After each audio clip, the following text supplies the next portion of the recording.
Do you really have experience of life? That's a big question. I'm 41 years old now. I guess I must have some experience of life. I don't know how to drive a car. I don't know how to drive a car. I'm not good at cooking, but I think I've experienced being with other people and the ups and downs of that. And I think that somehow that concern is reflected in the movies that I do make. I think I early on came to movies being very formally oriented, but as I've developed my film language, I think now these days I'm very, very concerned about expressing experiences of human behavior, human experiences of thinking, seeing, being. In the previous film I did, I made a story about a guy who was a heroin addict. I hadn't experienced doing heroin or having problems with drugs. I've known people like that. I know something about how I could use that as a metaphor to express a story of loneliness, isolation, metaphorically using it to express a more existential issue of the way forward, being lost, things I do know something about. I think in Louder Than Bombs, I have not had the experience of, for example, being a war photographer. I've met many of them. I've been generously included in visits to Magnum, where I met several of their best photographers. I've talked to Seven, the amazing photo agency. I've read books. Yet, I think my approach to Isabel as a character is more about the separation of an individual being a parent in a family. That interests me. I think the whole film really is about what roles we choose or get put upon us in a family and how we don't always feel that they do represent us. And I thought that making a film that deals with a person making her living off regarding the pain of others. Recently I have felt really tired. I don't know why. She paradoxically causes grief on her family, even though she's used her life to try to convey the griefs of others. But I think there's a theme there that plays out also in the young son, the young brother in the family, Conrad's a need to express himself through writing, images, and these things. So there's a whole play of representation in the family that I was interested in. And I think that somehow, both emotionally but also intellectually, was kind of an interesting thing then to use conflict photography. And we could talk a little bit about that more if you're interested, because I do think that the way that the representation of conflict in the world has changed drastically since the 60s, Vietnam, through the 90s, the complete ignorance of the world in many ways of dealing with the Balkans and Rwanda, even though we had a clear, strong presence of conflict journalists there, into a new age now where we have the immediacy of the cell phone snap that can convey the grief of this very second everywhere in the world immediately. How do we deal then with these war photographers? What has changed their life? Because, you know, you have someone like the great Don McCullin who opened, amongst other great photographers of the time, opened the world's eyes to Vietnam or to the famish of Biafra for the first time, created those images while they were unique. And they were mediated. You know, they were developed. They were brought to magazines or newspapers. Editors chose them, put them into context, presented them. Today, there's a different process going on, and I've spoken to some more of the old generation of war photographers who feel that there's a sense of times changing for good and for bad. In Louder Than Bombs, you have a war journalist, a war photographer. So I was wondering, how did you connect to that figure? Alexandra Boulard, for example? She's been very important to this film. Thank you for bringing her up. And you picked out some of the images of her. Yes. And that's very important how she's doing it, and also how Isabel is doing it in the film. This indirectly thing. Tell me a little more. Why is this important for you? Yes, what's important is that I had to spend a year and a half then, since I did not have the experience of going to these war zones. And I also decided early on that this film was not that story. You know, I could use a whole feature or several going into that experience alone, but after all, we're dealing with a family around such a person. But still, you know, you want those things to be nuanced, specific. So I spent a lot of time researching and exploring war photography. Alexandra Bola was a very important person because she was showing the aftermath of war, the effect on the families. Her work in Gaza, for example, is extraordinarily, and I use this term specifically, poetic. Poetic in the sense that it tried to find a different language, new images to show us what we all have been told 1,000 times over about the suffering of people. And I see her as someone who she reached me with her images because of her specificity. The originality of moments that she chooses, I think, are extraordinary. She spent time with the civilians to show real life survival during wartime and after combat, which I think is very moving.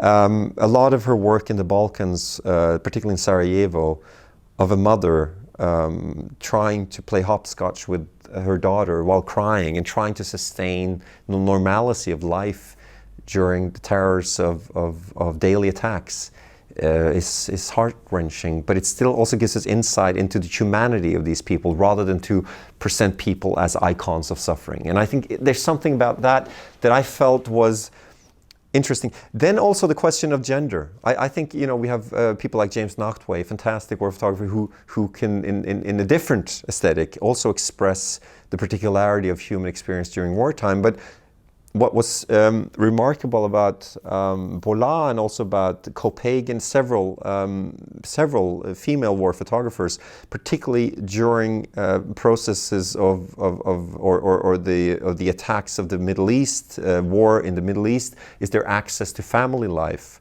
which several of them have expressed of being particular to their ability as women to access different situations than the men could, because of cultural specific in certain regions of the world. And also getting involved photographically and narratively in family life to be able to convey specific images. I thought that was an interesting element to this story as well. As we're playing in the film with a sense of gender reversal in the family. A modern family is what we want to talk about. In a modern family, the father could be as vulnerable or as close to the children as the mother. And trying to break up certain stereotypes of family life was also one of the aspects of telling this particular story. So the mother being the person that goes away and does the maybe heroic work that she gets praised for. I thought it was kind of just an interesting thing. And the suicide is the topic of your August film and also in this film. Two different suicides. Why are you so interested in this? Tell me a little about why is this character, this suicide thing coming up again and again?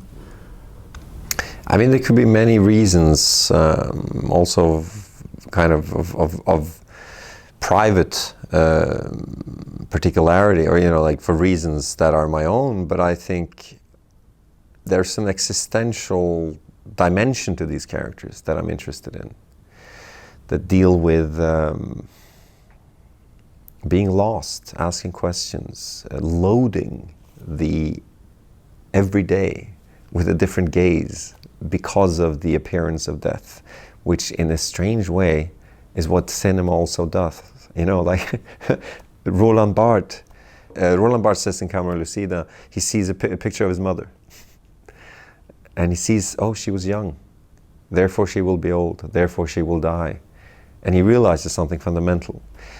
So the suicide is in a strange way also what a way of dealing with the passing of time, because as if to control it, as if to say, I have somehow a sense of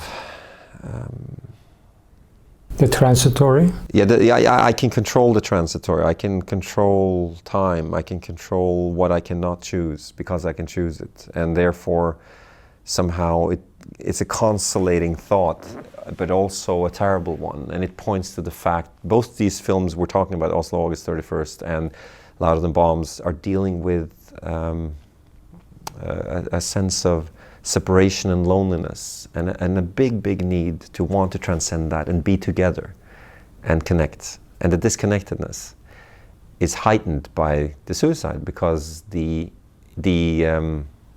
our death is our most intimate thing. I mean, you also said sometimes that your own experiences has been, you have to push it a little further. I think there's a very interesting distinction between private life and the creative process. I think that through shielding certain things from my private life, sustaining them as mysteries, thoughts, processes of a personal nature, I'm also able to transfer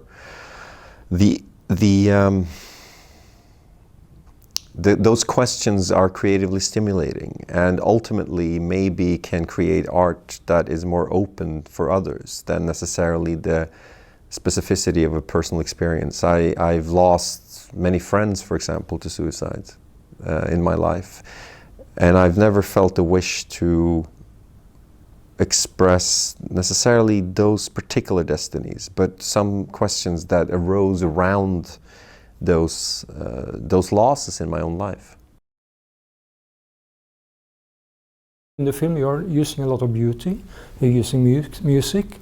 You are, in a way, pushing the feelings of people, also the grief of the family, and then you emotionally are alert, I think, and then come the flashbacks, and then comes the slow motion things that you are using. I like telling stories, I like characters, I like observation of people, but I'm not the guy who just wants to tell a story. I'm interested in making cinema somehow and exploring what cinema could be. When I use that word, I don't mean it to be pretentious, it's just to rhetorically point to the fact that we are working in a media that's only 110 years old and has yet places to go. The pondering upon how to deal with memory, thinking, time, and cinema is endless. So, on a personal note, I am a person who remembers tremendously well, for some reason, a lot about my childhood. And this has somehow created a sense of melancholia in me. I have a good memory of certain things. Certain things I forget, but I have a good memory. Many of us do, I'm not alone. At the same time, I'm a filmmaker. What is cinema? It's, in a way, a recontextualization of moments captured, somehow. So, already at play in the film media is an essential thing I'm curious about. How do we remember? There's that kind of desire for seeing all this grief, for all this, I mean, the grief of the family is one thing, but also the suffering of these people in the war zones. Yes, you're asking a big question, and I'd love to, I'll try my best for today. It's a big no, but it's interesting. I certainly don't want to step away from the challenge of trying to go into this question. I think that I observe many things happening at once. I observe the same challenges being presented in media and news narrative as in certain forms of cinema. We are forced more and more today into a sense of emotional conservatism and the lack of spending time with the complexity of things. I have many journalist friends from all types of journalism that tell me that they are forced to make quick points. There's a kind of a click capitalism going on at the moment where the immediacy of information is valued over slow information, complex information.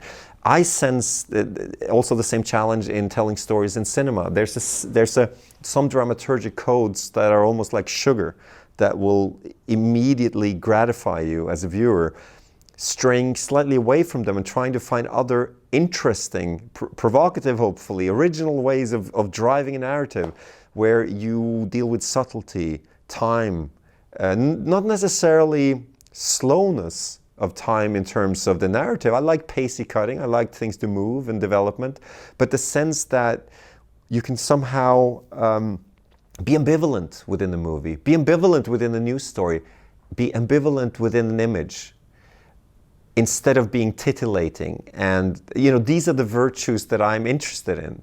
I'm interested in trying to let the audience have space to develop their own relationship to the story, to the images. Hopefully, and hopefully respectfully so, with the war photographs that we've put into the film. Some of them are there because they give a sense of complexity, or at least we try to let them stay in time in the film so that people have a moment to reflect. That's a kind of a virtue that I think is important just to sustain in storytelling in general, in the representation of images, that we are ambitious about what an image can do and not just reduce it to the cliche of what it could easily represent. This is a challenge all around. And one of the sugars, or one of the immediate gratifying things, is of course shock, and also the sense of immediate tragedy. Someone once said to me, you need to ask yourself a question when you tell a story. What do you learn from driving past a traffic accident and looking out the window? Do you really learn anything from that? Do you learn anything about mortality? Maybe you're a little bit more careful with your seatbelt, but this is a question we need to ask ourselves generally in our culture at the moment. Your grandfather, Erik Løchen, he was using these kind of Brechtian moments to tell people you're looking at the film. I think he's more Brechtian than me. He was much more, yeah. I'm asking you, why are you not letting people be aware of, you like the beauty to be there instead of this, as you said, the dog. I love beauty. I love beauty. What can I say? Listen, we can do this a couple of different ways. I'm fascinated by your questions, by the way. It's fun. Either we could say that let's use my grandfather and me as an example of the nuanced difference between modernism and postmodernism, which is that I'm assimilated. I'm interested in seduction. And he was interested in still believing that we could reach reality through breaking the glass. So that's the very, very maybe 80s, 90s way of looking at me and my grandfather. But let's also try this. Let's also try to go a different path and talk about Tarkovsky, who I think is one of the greatest artists and greatest filmmakers of all time. His sense, and he kind of didn't want to enter into the idea of modernism. He tried to somehow get rid of montage and try to go back to a more classicistic way of looking at the Renaissance painting, and looking at as humanity in the context of spirit. He was a religious man, as opposed to me. I'm atheist, third generation atheist. But what is interesting about Tarkovsky is he taught me something about realism as a parallel tradition of beauty and realization through images. So he says, what is realism to Tarkovsky? He writes about this in Sculpting in Time, his wonderful book that he wrote.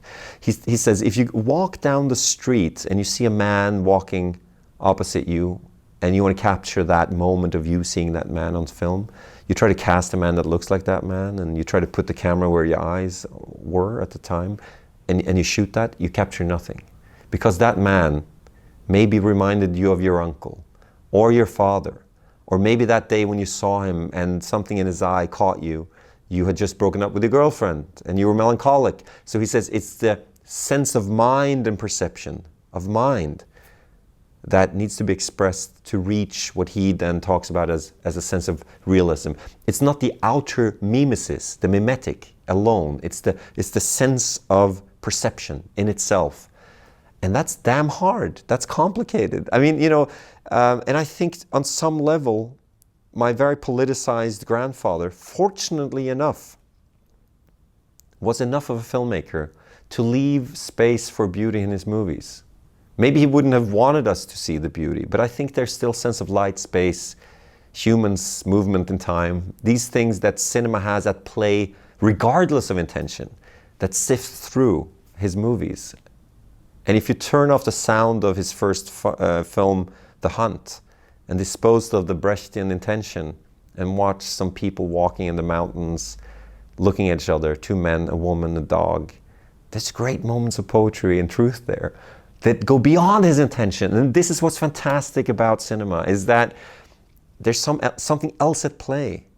Do you think by your age, now we have been doing this for maybe 10, 20 years, that you have grown up to go more out to the world, like this war photographer, that this is a direction from the more private, individualistic thing to more kind of family, and then maybe going further to society? Because there is something introduced in the last film which is hope. Yeah.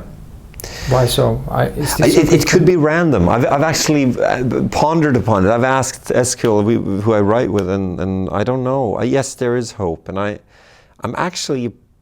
have faith in people. I do.